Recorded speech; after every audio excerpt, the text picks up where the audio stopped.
begin on the streets of Nairobi, where several youth and human rights activists were arrested today, shortly after they announced plans to resumption of anti-government protests, which they said will kick off tomorrow, which is Tuesday.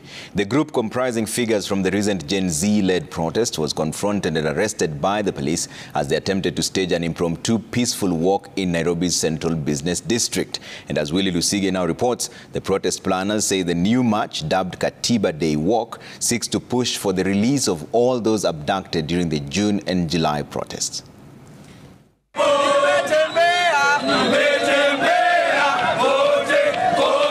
On the eve of the 14th anniversary of the Constitution of Kenya 2010, a group of youths made for the streets of Nairobi today in what they termed an awareness walk ahead of the protest planned for Tuesday. But the walk was cut short by the police, with several protest planners being arrested. I've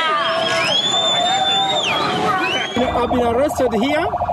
We were just collecting signatures in town. Before the arrests, these youth had addressed a press conference to outline their plans for the Tuesday protests. August 27th, Katiba Day, will not just be a day of commemoration. It will be a day of mass action. We are announcing a general strike, a protest against the tyranny of William Ruto, and a demand for his immediate resignation.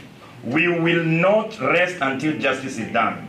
We are inviting you tomorrow, as the Katiba turns 14, at 14:00 hours, whether you will be on a bicycle. We are asking you to take a short break and ask yourself whether this constitution that gives us and grants us these rights has been respected.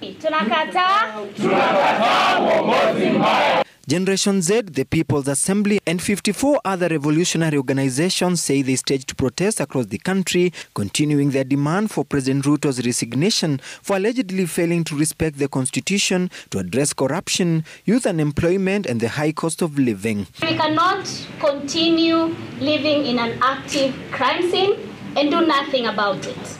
We cannot continue with the wake of corruption, with the wake of abductions, with the wake of police killings. Protesters are also demanding justice for those who were killed, injured, or abducted during the anti-government protest. We want the government to also produce the comrades who were disappeared from Kitengela instantaneously.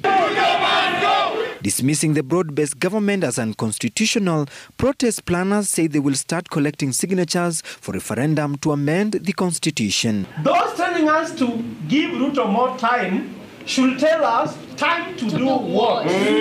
Him welcoming the broad-based government is a deceptive architect towards his win in the next election, to continue to divide Kenya along ethnic lines, to continue to actually welcome only the filthy rich people to try and divide Kenya along nations that we have actually already surpassed.